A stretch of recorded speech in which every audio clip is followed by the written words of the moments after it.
This call is now being recorded. Boa noite, pessoal do sétimo período. Aqui quem fala é o professor Ademir, eu sou professor de língua portuguesa de vocês, sou professor de todos os períodos da EJA, da Escola Municipal Professora Ceci Cardoso Porfírio. Essa aqui, pessoal, é a segunda aula que eu estou dando a respeito do tema técnicas de leitura e interpretação de texto, estratégias de leitura e interpretação de texto. A primeira aula, pessoal, eu gravei e eu disponibilizei no meu canal do YouTube, está presente no grupo da sala de vocês. Ou se vocês não tiverem esse vídeo, ou quiserem ter acesso a esse vídeo, é só vocês me chamarem no grupo, ou me chamarem no privado, que aí eu mando o endereço para vocês. Eu vou pensar em alguma forma aqui durante as nossas aulas e deixar isso disponível, sem que a pessoa precise me pedir. Mas eu ainda não bolei nada ainda não, mas eu vou bolar, tá? É, mais algum recado? Eu queria agradecer a presença do Carlos, que é o aluno que está presente aqui. A nossa aula vai ser gravada para que eu não tenha que ficar voltando toda hora, para que as nossas aulas sejam mais dinâmicas e a gente possa progredir de acordo com as aulas. Eu queria agradecer a presença nele. Eu vou começar, pessoal, só falando bem rapidamente do que foi que eu trabalhei na última aula. Eu trabalhei simplesmente esse quadrinho aqui, ó, onde eu coloquei um resumo de algumas técnicas. Eu expliquei que existem técnicas de leitura e interpretação de texto que acontecem antes de você ler o texto, propriamente dito. Tem técnicas que acontecem durante a leitura do texto e técnicas que acontecem depois que você faz a leitura do texto. Então aqui, por exemplo, pessoal, existe uma estratégia de leitura, uma técnica de leitura que é chamada de predição. Predição são técnicas das mais variadas que eu também estou tratando com o pessoal do sexto período, do sétimo período, é, do sexto, do oitavo e do nono períodos. Eu estou trabalhando só com estratégia de leitura nesse primeiro momento. Essas técnicas, todas que são feitas antes de você começar a ler o texto, são chamadas de predição. Eu falei também, pessoal, que durante a leitura, algumas pessoas têm algum tipo de gravação na memória que é mais auditiva do que visual. Então, por exemplo, eu me incluo entre essas pessoas. Eu tenho uma fixação daquilo que eu leio ou daquilo que eu preciso gravar na minha memória muito mais fácil por meio da voz. Então, tipo assim, qual que é a técnica que eu uso? Eu uso essa técnica número 2 aqui, ó, a leitura em voz alta e a gravação. Normalmente, quando eu tenho que estudar para algum concurso, alguma prova de pós-graduação ou da graduação mesmo, que eu estou terminando um curso de Direito, estou fazendo uma pós-graduação na minha área de letras e muito provavelmente eu vou continuar estudando para o resto da vida. Então, essa estratégia de leitura em voz alta e gravação é uma estratégia que eu utilizo no meu dia a dia. Pelo menos para mim, Ademir, funciona. Eu não posso falar para outras pessoas. Cada pessoa tem uma técnica específica que é mais fácil para realizar a memorização e a sedimentação dessas ideias na sua cabeça, na sua memória. Existe também uma técnica que é feita com o texto durante a leitura, que é a representação visual do texto, chamada infográfico, onde você condensa um monte de informação que seria que se a gente fosse colocar num texto ia durar páginas, páginas e páginas. O que você faz para facilitar a memorização das pessoas e a interpretação? Você coloca aquilo num gráfico ou num infográfico, coloca numa animação, no desenho. E coloquei aqui também, pessoal, dois tipos de técnicas e de estratégias que são realizadas pós a leitura do texto, que é a questão dos resumos, também chamadas de tags ou palavras-chave, e aí você vai juntar essas palavras para poder formar frases que vão condensar os parágrafos de um texto. Isso também é interessante para que você possa resumir os pontos principais de um texto que você está lendo. E existe também a questão de você questionar o texto, você fazer perguntas, a famosa puxar setinha, escrever no livro, entendeu? Escrever num texto que você está trabalhando. Essa é uma das várias técnicas também que são utilizadas para que a gente possa trabalhar melhor a interpretação e a leitura dos textos que a gente trabalha. Mas principalmente, pessoal, eu coloquei que a questão principal de ler e interpretar bem é ser perseverante. Porque existem textos fáceis, textos difíceis, de acordo com o conhecimento de mundo que a gente tem, conhecimento prévio que a gente tem. Mas, principalmente, a gente cresce enquanto leitor quando a gente lê textos difíceis, textos que fazem a gente parar toda hora para refletir ou para consultar um dicionário, entendeu? E esse trabalho que você tem que ter para ler esses textos é um trabalho que depois vai ser recompensado, porque a carga que você adquire lendo esses textos difíceis, ela vai continuar com você, pessoal. Isso aí é igual uma mochila que você carrega nas suas costas, entendeu? Você leva aquilo para a vida. A não ser que você queira se desfazer daquilo.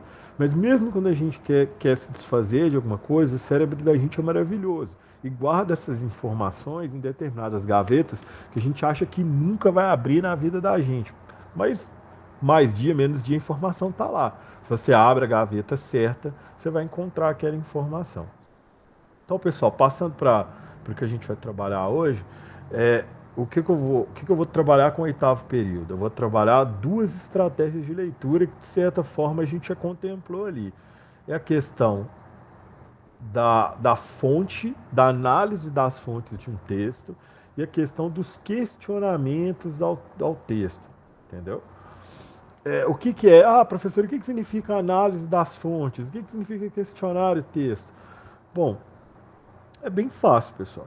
A análise das fontes é a análise da fonte produtora de determinado texto.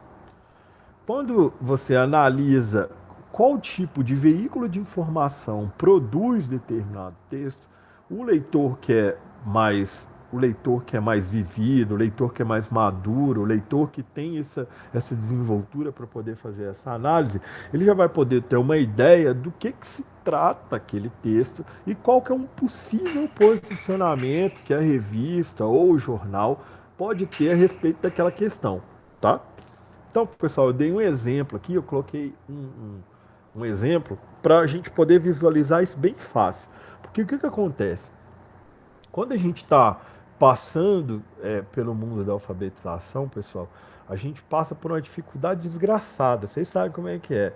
A gente pena, a gente tropeça, a gente acha que não vai conseguir aprender a ler e decodificar aquela sequência de letrinhas que a gente vê ali num pedaço de papel, até que a gente começa a pegar o ritmo do negócio. É igual andar de bicicleta. De repente, pessoal, a gente já consegue fazer essa decodificação, a gente já consegue fazer essa leitura sem a ajuda do professor, ou sem a ajuda do pai, ou sem a ajuda do irmão. A gente já começa a fazer essa leitura por nós mesmos. E aí, pessoal, a gente toma parte de um vício, que é o vício da gente decodificar as palavras, da gente achar que a resposta de toda ou qualquer questão que a gente tenha sobre um determinado texto está contida aqui, ó, nas palavras. E somente, única e exclusivamente nas palavras. O que essas técnicas de leitura que eu estou trabalhando com vocês vão ajudar vocês, pessoal, é olharem para outras questões que não necessariamente estão todas contidas dentro de um texto. Então, tipo assim, se eu colocasse um texto para vocês aqui, um texto normal, e eu falasse para vocês, não prestem atenção nas palavras, é quase que como se eu mandasse vocês prestarem atenção nas palavras, pessoal, porque a gente é viciado em ler as palavras e tentar achar o tema de um texto, tentar achar as palavras-chave de um texto no meio das palavras. Aí o que o professor Sacana fez com vocês, pessoal? Eu peguei um texto qualquer e eu desfoquei esse texto, eu mexi com ele no CorelDRAW e desfoquei o texto. Então, muito provavelmente, a não ser que tenha algum leitor entre vocês que seja um craque na predição, vocês não vão conseguir descobrir sobre o que trata esse texto. Eu fiz isso de propósito, pessoal, para chamar atenção para quê?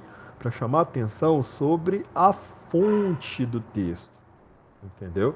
Aqui embaixo, após o texto propriamente dito, existe a fonte com o nome do autor, o local da publicação ou a fonte produtora da informação e onde você pode consultar essa informação, da onde ela foi retirada, em que data ela foi retirada, ou mesmo, pessoal, se essa informação ela está da mesma maneira que ela foi publicada nesse local, ou se essa informação ela foi adaptada.